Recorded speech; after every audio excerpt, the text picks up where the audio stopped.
喂，咁多位大家好，歡迎嚟到全面戰爭節賽3啊！是咁的，細路瓦騎士用嘅帝國咧係天體征服戰嘅地圖死亡隘口咧對上一位蜥蜴人玩家。呢張地圖嘅中央勝利點咧由左右兩邊嘅懸崖形成一個窄位隘口，令正面對抗起上嚟咧相對上易於防守。隘口前邊咧有相當充足嘅空間去部署軍隊，而左右兩翼嘅勝利點旁邊咧就有呢個高地森林隔開。假如咧想發動大規模嘅包圍戰咧，就需要冒住被包圍嘅風險，作出更多嘅戰略技術。帝國嘅軍隊由騎住帝國獅族嘅領主鮑里斯托德布林格領軍，一系列嘅 debuff 技能啦同埋物品，加上帝國獅就擁有嘅引發恐懼同埋驚嚇敵軍特性，令佢成為一個恐怖嘅移動 debuff 單位。固有神器米登領符文之牙嘅持續回血咧，亦都令佢嘅續戰能力非常之高。英雄方面咧有生命系嘅司法者同埋破甲遠程獵巫人。獵巫人本身嘅輸出並唔算特別高，但係呢個特別嘅技能數序可以降低目標嘅遠程抗性，關鍵時刻使用嘅話將會展現出奇效。步兵方面有清一色嘅帝國長矛兵同埋長擊兵，325蚊至555蚊嘅價錢嚟講算係性價比非常之高嘅單位。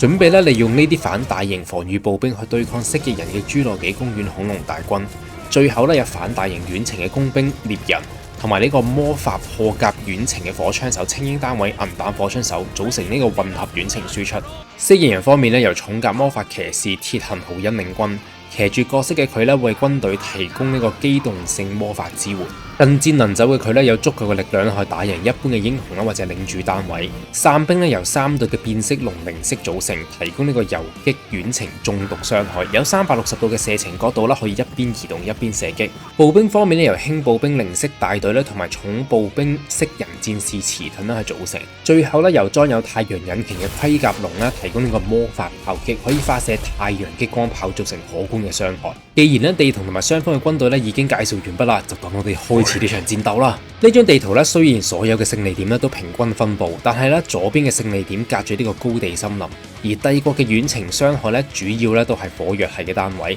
需要有良好嘅直線視野先可以作出有效嘅射擊。所以右邊嘅平地相對上係較易於支援。開場嘅時候領主鮑里斯率先向住右邊高地飛過去，越過呢個懸崖去觀察蜥蜴人喺森林中邊嘅動向。蜥蜴人方面擁有先鋒部署同埋潛行技能嘅變色龍零式已經首當其衝向住中間嘅勝利點推進。潛行技能令到單位可以喺射擊嘅同時保持呢個隱身嘅狀態，準備利用呢個優勢先攞一個 First Blood。但係我方嘅獵人亦都同樣有呢個先鋒部署同埋潛行技能。同時我方嘅射擊距離比呢個變色龍零式更加遠。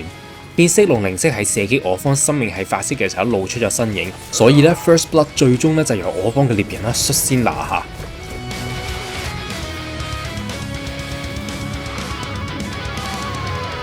First Blood。變色龍零式本身有呢個遠程抗性40%，所以即使喺獵人同埋銀彈火槍手嘅雙重射擊之下雙方嘅戰損其實相對上都仲係好平衡嘅。喺呢個時候地上面嘅魔法印記證明住精英單位嘅銀彈火槍手吸引咗蜥蜴人領主嘅注意力。魔法彈技能即將射向呢個銀彈火槍手，但係蜥蜴人領主係以呢個低角度向我方掉呢個魔法彈，而魔法彈係一個實體嘅飛彈。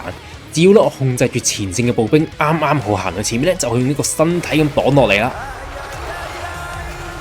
咩話？魔法彈直接擊穿我整隊長擊兵同埋後邊銀彈火槍手，再直擊後邊嘅小山丘。呢個就野獸系法術琥珀之矛嘅威力啦！一個魔法就殺咗總共18個人啦。蜥蜴人同時喺左右兩翼召嚟更多嘅破甲重騎彈式騎手，但係單憑魔法彈同埋散兵變色龍零式係唔足夠佔場嘅。對手嘅步兵亦都未開始向住中央位置推進，而為咗制衡對方嘅魔法炮擊太陽引擎我方召出光明魔城嘅精英單位坦普霍夫魔城，高達2490式嘅火焰魔法破甲光炮就等呢個蜥蜴人試下舊世界最強人類帝國嘅魔法工藝品啊！由光炮掩護之下我方嘅步兵頂住太陽引擎嘅激光炮擊，佔領咗中央嘅勝利點。而蜥蜴人嘅領主鐵行豪恩就利用呢個懸崖避開咗光炮嘅射擊角度。右翼嘅勝利點喺領主鮑里斯支援之下亦都同時歸於我嘅旗下啦。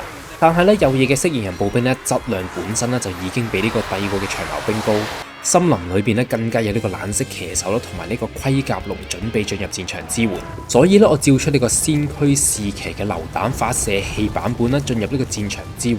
同一般嘅火槍騎唔同啦，呢一隊咧係發射有呢個爆炸性嘅榴彈炮嘅。攻擊輸出極之高啦，但係咧缺點咧就欠缺任何嘅自保能力。面對我方嘅榴彈炮騎，蜥蜴人咧即時召出呢個飛行騎兵翼龍騎手，由高地飛過懸崖咧去捉我嘅榴彈炮騎。榴彈炮騎咧射完一輪嘅炮彈之後咧，就立即咧被逼往後撤退啦。再由咧前線退來嘅獵人啦，同埋啱啱召喚出嚟嘅手槍步兵自由民兵團嘅精英單位，屍體以領復仇軍團咧嚟掩護佢嘅撤退。雙重嘅射擊之下咧，翼龍騎手咧已經秒速喺戰場上面潰逃啦。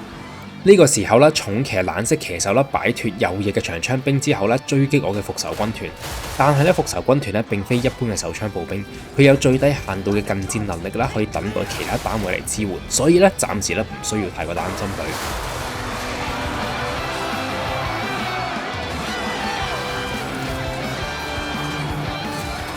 中央嘅勝利點喺光炮嘅幫忙之下咧擴大咗戰線，甚至咧已經將蜥蜴人嘅太陽引擎咧納入呢個光炮嘅射程範圍。呢個時候咧，雖然右翼嘅戰況咧並非十分明朗，但係咧中央位置因為有光炮嘅強大射擊咧而進展良好。我方嘅榴彈炮騎咧依然健在，只要咧時間容許嘅話咧，應該咧可以為我創造更多嘅價值。只要我軍咧冇腹背受敵嘅話咧，應該咧就唔會有意外噶啦。而左翼有呢個高地森林，唔通你打算穿山越嶺嚟包圍我咩？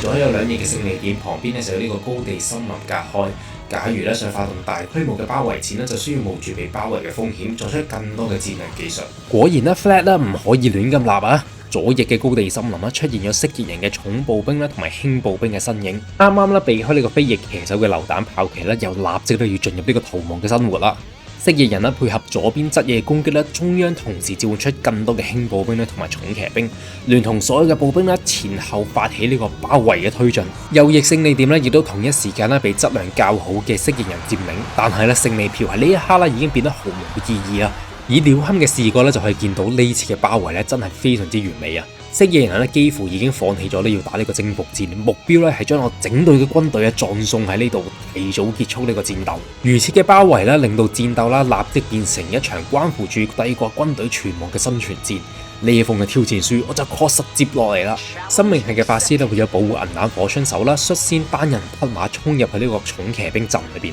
呢一個舉動喺足夠嘅距離之下可以強行將對手嘅兵隊拉停。假如對手唔手動操作嘅話，就可以做出類似嘅控制技能啦。你睇，有效啦！估唔到對手嘅微操都係有嘅。咁樣緊急嘅關頭立即召喚出呢個重裝突擊騎兵豔陽騎士團騎士啦，擁有極高嘅護甲同埋衝鋒加成嘅突擊騎兵，聯同附上呢個火焰嘅衝鋒長槍。為咗西格瑪，為咗帝國，為咗戰錘，獻出你哋嘅心臟啊！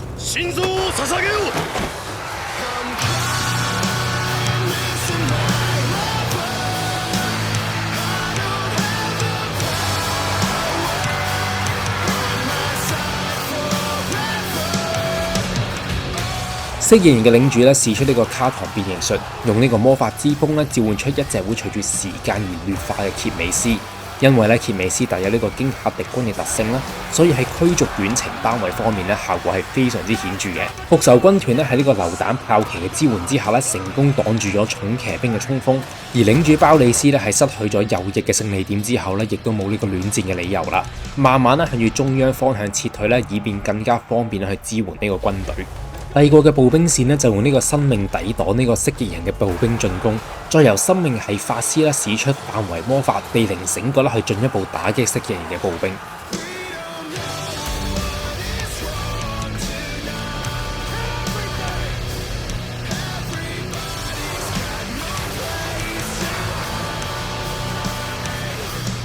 豔陽騎士團成功擊退貼喺銀彈火槍手身上邊嘅蜥蜴人，同時作出更多嘅鐵針戰錘衝鋒去解救我嘅步兵，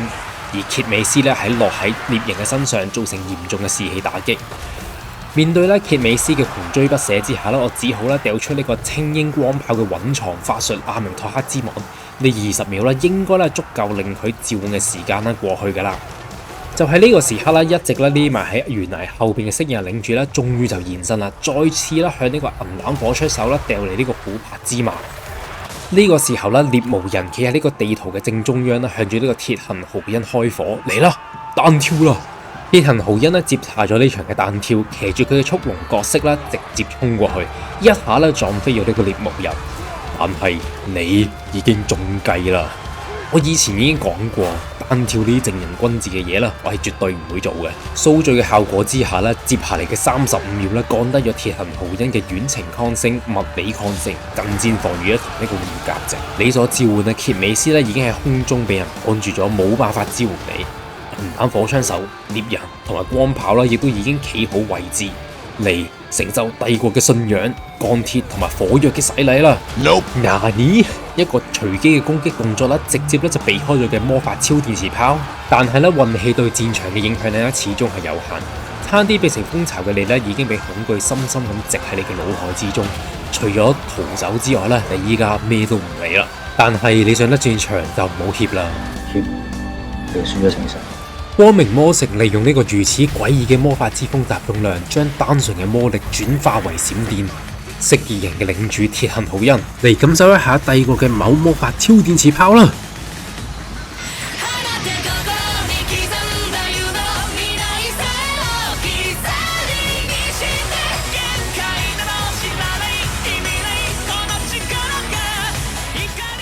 解決完領主，下一個嘅目標就係一直啦用呢個魔法爆機嘅太陽引擎。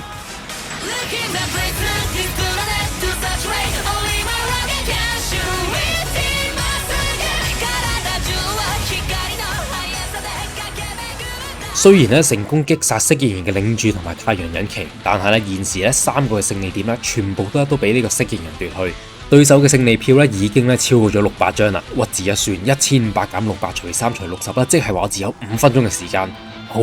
就用呢5分鐘，我要扭轉戰局。領主包利斯咧同埋呢個英雄獵巫人啦，盡量咧向前推進，將對手嘅援軍擋住，盡量拖延時間，召喚出另外一隊嘅豔陽騎士團啦去佔領中央嘅勝利點，而所有嘅遠程單位咧轉向右翼射擊剩翻落嚟嘅蜥蜴人步兵。呢個時候咧，帝國嘅終極騎士半施咒騎士嘅長擊版本咧，終於就被投入戰場。125嘅極高護甲啦，破格反大型嘅武器威力，再加上咧怪獸騎兵嘅特性，將會無視蜥蜴人嘅所有單位或者巨獸，為我作出最佳嘅機動性輸出，踐踏一切。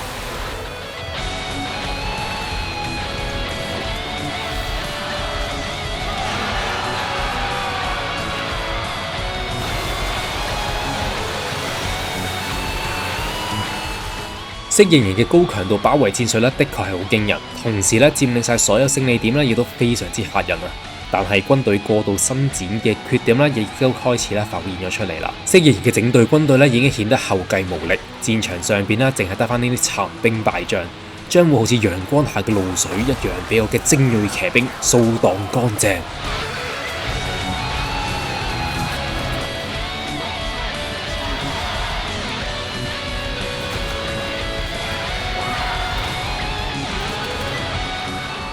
戰鬥前期繪圖嘅帝國步兵咧已經休息完畢，開始咧一隊一隊咁重新咧係召喚翻嚟戰場，幫助啦去佔領個勝利點。而領主包利斯呢個恐怖嘅移動 debuff 單位咧，亦都係殘局中咧展現出奇效，利用呢個驚嚇效果啦，聯同呢個豔陽騎士團去掃蕩同埋嚇走一波波嘅殘兵。蜥蜴人咧喺右翼咧召嚟更多嘅步兵咧同埋飛翼騎手啦去作最後嘅掙扎。呢個時候啦，中央嘅勝利點咧已經被我方奪回啦。又為我爭取更多嘅時間，最初召出嘅豔陽騎士團啦，同埋2隊半施咒騎士咧去佔領左翼嘅勝利點，而右翼嘅勝利點咧亦都開始咗我哋嘅步兵戰啦。好快咧就係冇戰鬥嘅情況之下咧奪得到左翼嘅勝利點，屈指一算1500減1247除60啦，即係話咧最後有4分幾鐘，我要咧守住依家擁有嘅所有勝利點。同時咧奪去右翼嘅勝利點啦，先至係我方嘅全面勝利。呢個時候咧，有持續補血嘅領主鮑里斯咧，已經喺空中越過呢個森林高地，以滿血嘅姿態咧衝到最後嘅勝利點啦，作呢個驚嚇嘅支援。豔陽騎士團咧亦都喺高地嘅森林裏邊咧截停咗去支援嘅蜥蜴人，勝敗那兵家常事。雖然咧你作出嘅包圍戰咧非常之漂亮，但係今場贏嘅似乎就係我。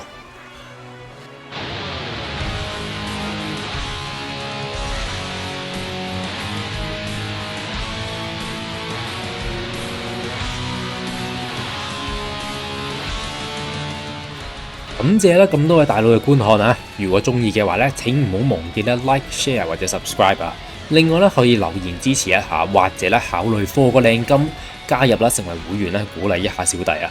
今日嘅熱血實戰到此為止啦，祝咁多位大佬好運昌隆啊！再見。